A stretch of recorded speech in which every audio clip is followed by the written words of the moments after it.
When you start to speak energy, you'll start having conversations with spirit. It's fun. It's a fun thing. I'm going to start sharing with you some of my conversations with spirit. They will be in no particular order, with the exception of the very first video. This will be the very first conversation with spirit that I had, that I remember anyway, that I'm aware of anyway. So I'd be honored if you would let me tell you all about it. Now, this time, and most times, let's be honest, spirit was calling my ass out. And it was not about a small thing. This one was about a pretty big thing. See, I was in an abusive marriage. It was a long abusive marriage. It was abusive in the most sinister ways. Mentally, verbally, emotionally. That kind of thing will take its toll on a person. It really will. It will chip away at your very soul until you are a shell of the person that you used to be. And I struggled. I struggled too much. I made myself accountable for his well-being, for his mental well-being, for his emotional well-being, for his very life. And don't think he wasn't aware of it.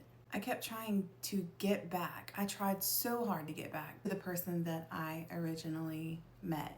The one that was fun, the one that doted, the one that made me feel special, the one that was happy. At some point, I realized that I was chasing an imposter, and what I was dealing with on the daily was the real deal.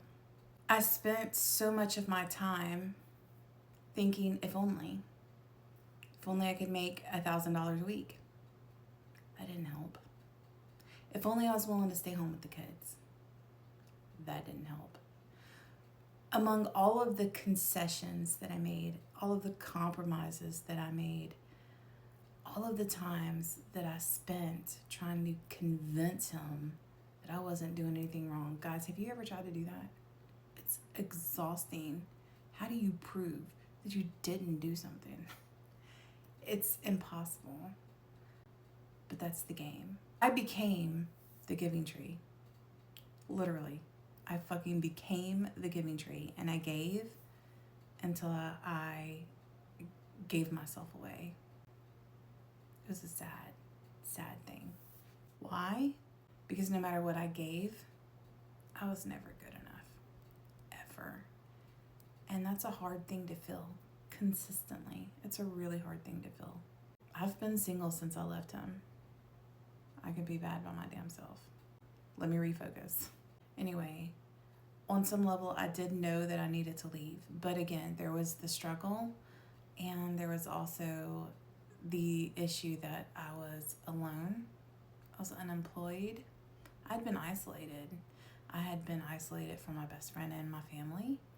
I only knew him, anybody that was at work for whatever job I was allowed to have, and his best friend. That's it. That's all I had to visit with, to have any kind of relationship with.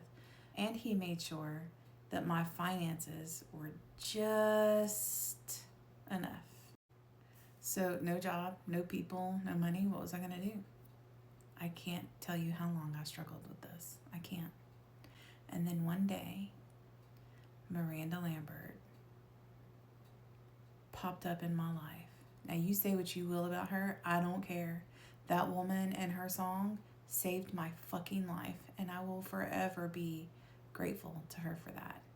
The song, Same Old You, it hit me so hard. It hit me in the head, it hit me in the gut, it hit me in the heart. Instinctively, as soon as I finished listening to it, I went and meditated. Just purely out of instinct. And all of a sudden, forgive me if I get emotional, all of a sudden, I hear it. Welcome, child. We see you. We love you. And we're with you. You can do what you know you need to. And I cried. And I don't even know for how long I cried, but I cried. I cried for a while. And I begged them I'd beg them for something, for anything that would fix this. Win the lottery, send me a meteor, anything that would help me fix this. And they very, very lovingly but firmly, they were very adamant that they could not fix this for me, that I had to fix this for myself, that it was my responsibility to fix this. This is not how this works, they said. There are lessons for you to learn. What will you learn if we fix it for you? They said that I would have to take the necessary steps to save myself, but I need only to have faith and to accept that I can only change what I can change. I can't change him. I can't change us.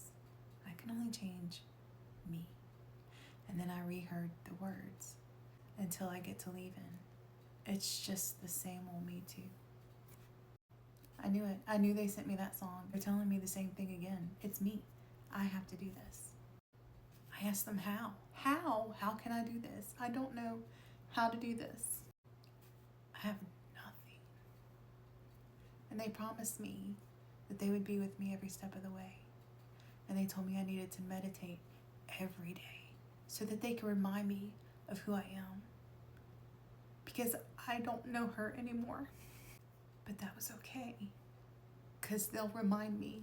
I promised I would, and I did. And every day, they reminded me of who the fuck I was.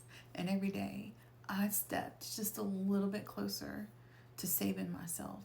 It took a year. It took a year from that point to actually get out. And it took 2 more years to divorce him, and it was hell the whole time.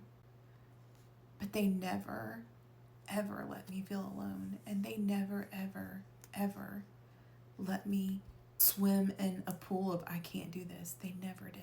And I taught my girls how to stand up for themselves and to be proud and strong. And on the other side, I am healed. I am new. I am me. And I am amazing.